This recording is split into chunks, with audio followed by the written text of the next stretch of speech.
This video is to make it perfectly clear because I'm fucking sick and tired of this.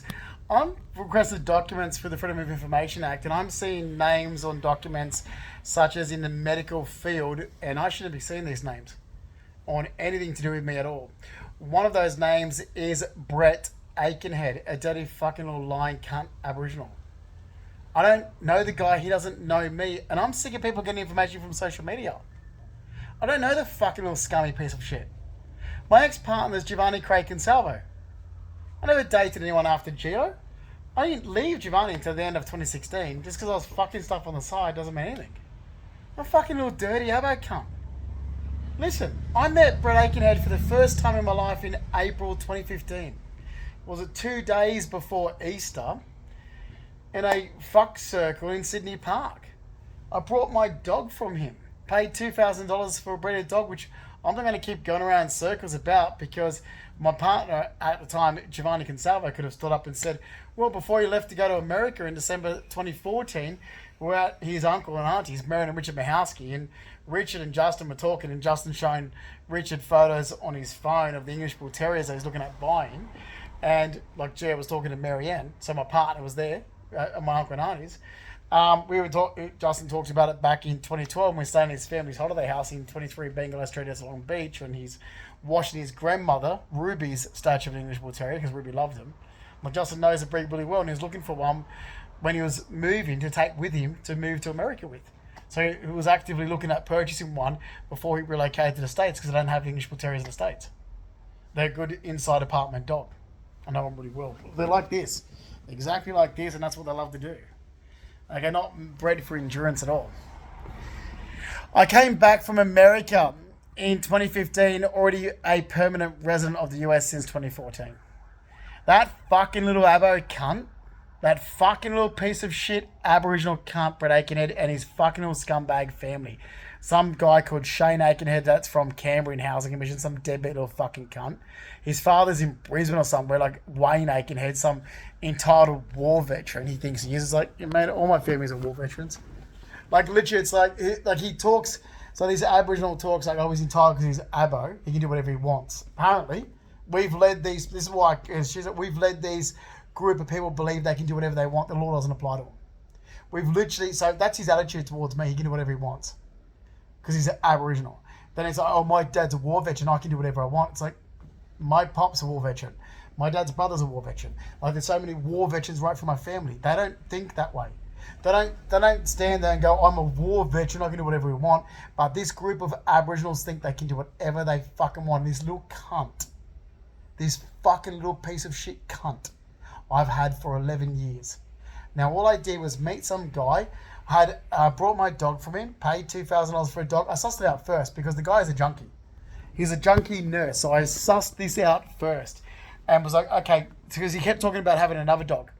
I'm like, so he had a standard poodle, and he goes, but he sold the standard poodle to an ex-boyfriend, Shane, who lives around the corner in Whitehorse Lane. He lives around the corner in Gibb Street. So I'm like, well, so you sold it, so it's no longer your dog, Brett. Because no, I'm going around there to see that dog. I want that dog back. It's like, well, you can't. But I started, I was like, so I said, why'd you sell it? He goes, it got old. It got old. So, and he's selling this one because it had bad legs. I'm like, yeah, well, they get bad legs in English Bull Terrier. If especially you're going to exercise them, you're going to give him like Satin patellas, which is what he had. You don't exercise him like that. He's an English Bull Terrier. He ended up having, like, he had no knee joint in both his back legs when I brought him. Because this fucking loser Abo. They get hip dysplasia, laxating patellas, and knee issues. You don't exercise them like that. It's like, if you've got a knee issue, like, you wouldn't keep, say you've got laxating patellas as a human or knee problems. Are you going to keep sprinting on a leg with knee problems? No. Same thing for a dog, you fuckwit. This guy is a fucking deadbeat, junky little abo cunt nurse. Okay? I've had a gut full of it. You never let abos into your life.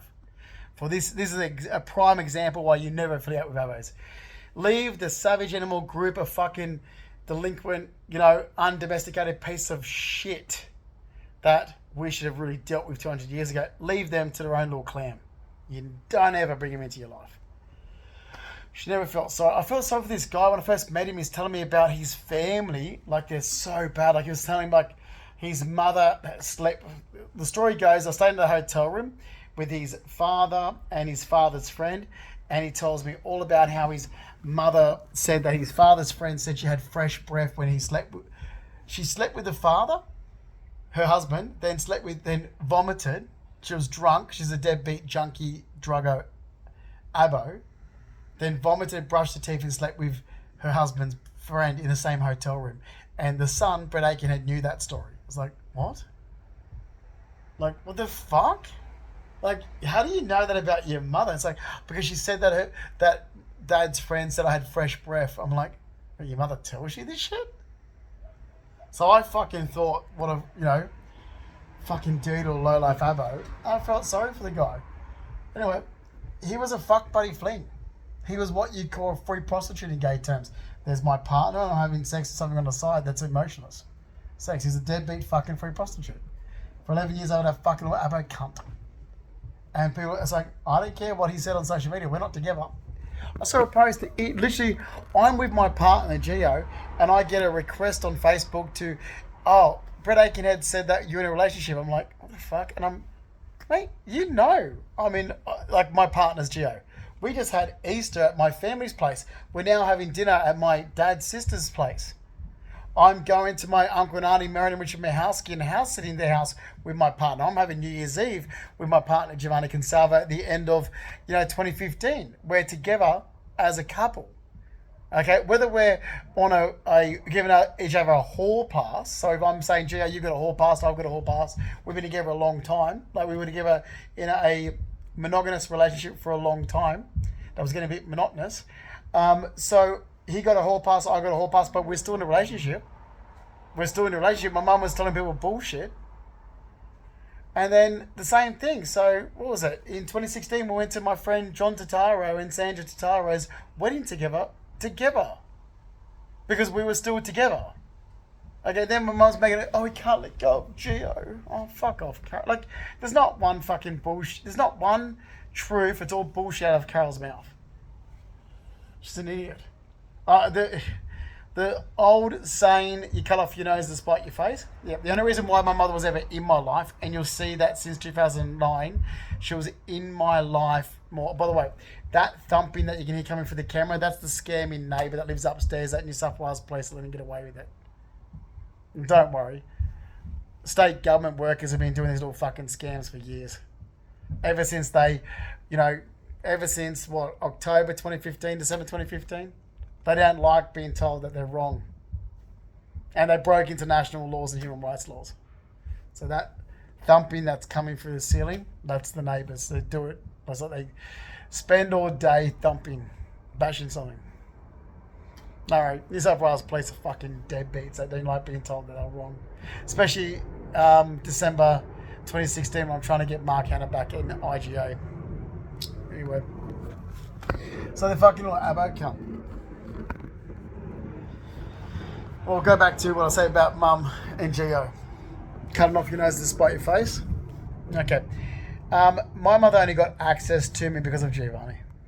Simple. Now, if she wanted to continue that because she'd seen me more in my lifetime, since 2009 than she ever had before 2009. And the person who fixed those issues between my mum and myself was Giovanni. So whatever had happened in the past, Giovanni is the person that was like, oh, look, just, try and work with it. Your mum's getting old and so forth. It was Giovanni. Like, he knows what a rotten bitch my mother was. My mother has seen me more in her lifetime since 2009 than before. Okay, than before. And the person that actually gave her access to me and tried to do the best out of a situation between my mum's, relationship to me in the past was my actual partner. He really made an effort to try and keep my mother's family together. They tell a different story. It's like, no, he didn't poison my mind from you. You guys are what you are, you pieces of shit. Okay, he was the one that was always trying to include you when I was trying to keep you away from me. So you cut your nose off to spite your face because, like I said, once Giovanni's no longer around, you're not in my life. Like, and I'm not saying, like, I'm the one that left Giovanni. First left him to say, okay, the only way to get away from my mother is you. Now, my mother and her sisters were given an ultimatum in 2015 after I got lied about. You've got access to a Liga team. I can't get one because of the organisations such as New South Wales Police involved. You get me a Liga team, this gets settled. Okay? This gets settled. Or we're done. All that work, okay, we're done. Okay? 11 years later, here we are. I was never going to be in Housing Commission. Why would I be in Housing Commission? I still had well over 200,000 sitting in the bank. I was on a return to work to get my job back at Star Casino.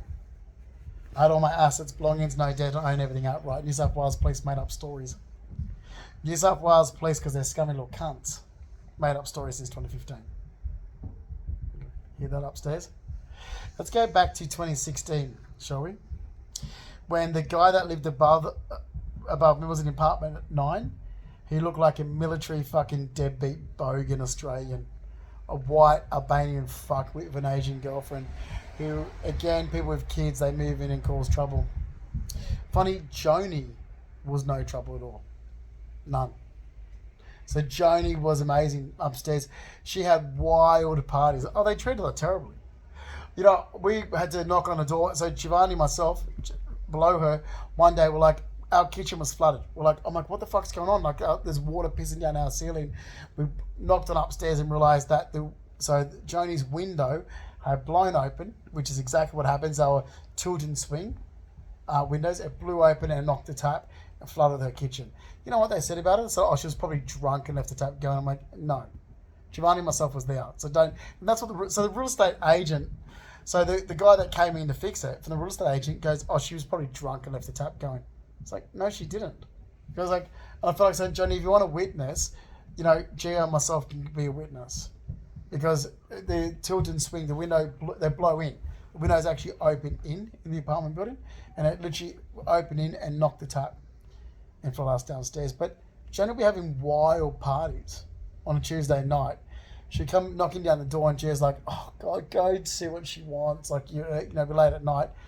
He goes, just take her back upstairs and be like, all right, come on, Johnny. He's like, I come back down. I'm like, Joe, she's having a wild, like just music blasting. The place is full of people. Can't hear a thing. The apartment building was so great, couldn't hear a thing.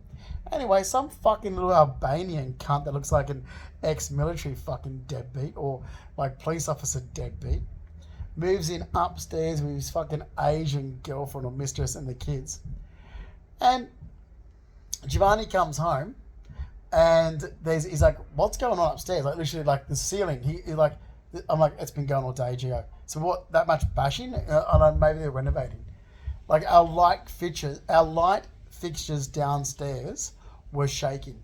He goes upstairs and he says, like he knocks on their door. He said, look, what's going on? And he sees, so the kids are jumping from the top of the sofa into the center of the floor. So they're little fucking housey cunts of deadbeat, much like these bastards, deadbeat type people. And Giovanni's like, well, number one, that's dangerous. Number two, can you stop it shaking our light fixtures downstairs? Like it's our ceiling. Like we've got flakes, which we did. Like flakes were falling from our ceiling, much like the bitch that lives above me. Were flaking like downstairs. Oh, I can show you the Bay Marie in the hallway has fallen off so many times. They've been running up. I'll show you. They literally had a guy come past like from their jumping. This one, have a look at this one. It actually was coming out of the socket the other day. You could see it wobbling through. So you can see that. So from the jumping, see that? That came loose the other day from the jumping. This one's been fixed. This one's been fixed a couple of times. Oh, fucking useless place is still doing their scam, mind you. So that's actually been fixed a couple of times. Like that. Don't worry, New South Wales Police were still doing their surveillance and other bullshit because they're trying to cover up the fact that they're actually liable for now 11 years damages, and we're going to keep going around in circles. I'm not backing down to New South Wales Police are held into, well, not would say federal court. When a state government organisation actually breaks federal laws, because I've held that green card. Once I went through the immigration process and accepted permanent residence status to US, you prevented a person moving and relocating to the country where they've hold permanent resident status. So would that would actually be federal Well, it's a Supreme Court issue anyway. Say the Supreme Court. Anyway, so much like how when they're thumping, because these ceilings are very, like they're all bouncy. The one that's above the dining. See that? But we all crashing pride. Stay the fuck away from me. See that? Okay, that's the deadbeat junkies in the area.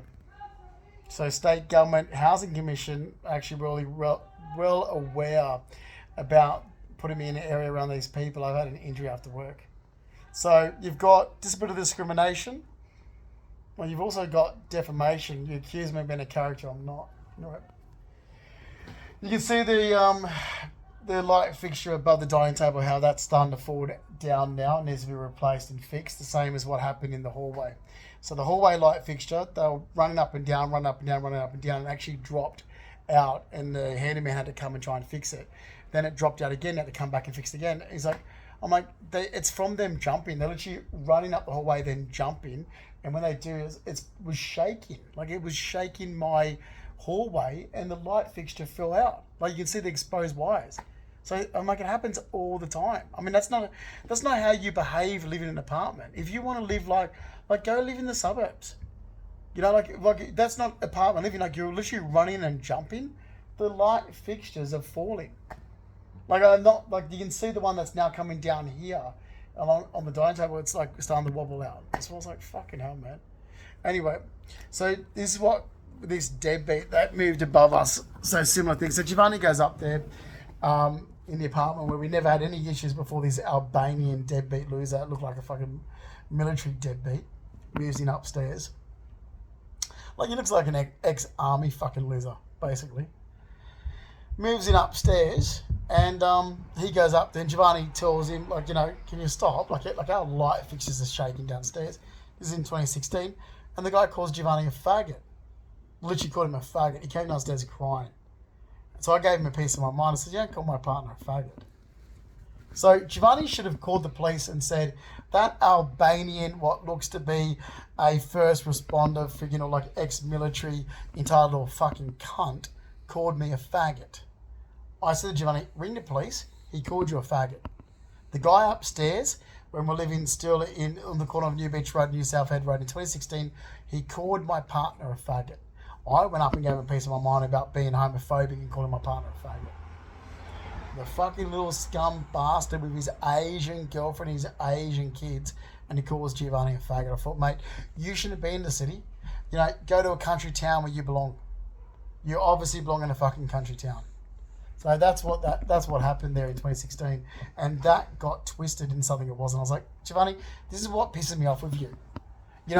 Stand up. The guy called you a faggot. I'm getting handed for this. You call the cops. He called you a faggot. Call him and say, this guy called me a faggot, charge him. The same thing when mum was being a little bitch to you across social media in 2014. I'm there going, call the police on her, Giovanni. She just disclosed personal information about you. Call the police. Oh, no, I can't, Giovanni. I'm like, I'm telling you, ring the police so this gets resolved. Take her to court for disclosing that personal information about you. The same as the guy that lived above us called you a faggot, take him to court. Okay, they're breaking the law because I tell you what, they'll turn it around as that blame shifting. Okay, and then if I go up and speak to him, which I did, because Giovanni knew exactly what I was going to do, I went up and talked about his homophobia, and then it got twisted back onto me. I'm like, do you see? Now, I told you to go and ring the police, he called you a faggot. Now, I've spoken to him for you, and now it's twisted back onto me. It's the same thing as all the time with him. It's like, no. Same thing, mum disclosure that it's back and forth between me and I. I said, call the police on. It's your mum. I don't care. Call the police on, Giovanni. Okay, until these people get taught a fucking lesson about involving themselves in other people's lives, and honestly, God, like the neighbour upstairs, like, you're not made for the city. Like, if you're honest, and I'm not nasty to her. Like, I never have been. I think I feel actually really taken back because I actually thought, I liked her. Like, literally, when I've literally heard some stuff and I'm like, well, I'm taken back because I sent you I put a nice note under her door on the 26th of December, and I thought, shit, maybe she's really upset with me because I wrote Merry Christmas. I'm like, how did this go from that? Like, I was really hurt with I was like, oh my God, are you kidding me? Like, I mean, I was so upset. I was like, taken back. I'm like, well, I don't think that about you at all. I was like, literally so taken back. Anyway, it's not here or there, but I was so taken back. I was like, okay, I think there's a massive, I think there's a huge misunderstanding here. If you think that I feel that about you, maybe you're listening to too much podcasts that I'm watching or something. But I'm thinking, no, I was so taken back. Anyway, that's not here or there. Because you can't change it. If that's how you've misinterpreted something and you think that I feel that way about you, I'm too old to sit here and debate and go, well, I don't. This, back and forth. It's like, no, you could have asked me straight out. I'll be like, oh, no, not at all. I think we've got some misunderstanding. But anyway, I'm not going to fix it now. I've got enough things going on in my life to worry about what a stranger who doesn't know me thinks about me. So, no, but I was really taken back. I was like, no, but I think that, I mean, I grew up in big houses and like big houses where there are lots of rooms, lots of large rooms. And we were never allowed to run or jump or do anything inside the house. I mean, my God, you sat down in the living room, you sat down. There was like, okay, different upbringings, different people. And I mean, Jesus Christ, with what I've seen in this area, I'm like, I'm never going to complain about my mother again. The upbringing I had, I was like, all these people I've seen makes my mother look like Saint Teresa. Karen Hurley made my mother look like Saint Teresa. Anyway, what I've seen in the area I currently live in makes my mother look like Saint Teresa. Jesus Christ. But no, I lived in massive big houses where we had formal living rooms and family rooms and so forth, but there was never like, what do you mean you run and jump inside? Like it doesn't make like, well, and we lived in a big house to do that, but you don't. And it's upbringing. Like you don't disrespect a house like that in here. That's what parks are for. That's what school's for. You don't tire them out. That's not how you live in apartment buildings. It's not how you live inside a house. So we're raised with different, respect of a house and so forth. I'm saying that my mum's sister's children aren't raised that well. But, oh God, like my mum's formal living room would be almost the size of more than half my apartment just for the formal living room. It would be actually. It's wider. So the formal living room's huge. Well, you wouldn't be able to fit my mum's kitchen, dining room, and formal living room into my apartment. It's too big. Meaning my mum's is too big. Well, it's not too big. It's what a house should be. That size, I wouldn't. Anyway. But moral story, we lived in large houses and we wouldn't be running around like that. I mean, it's a house. It must be a cultural thing. It's like it's an inside. Like, what are you doing running around inside? It must be an education thing or a culture or... I don't know. Maybe it's a economic thing. Maybe low socioeconomic people have some very weird behaviour inside their apartments and houses.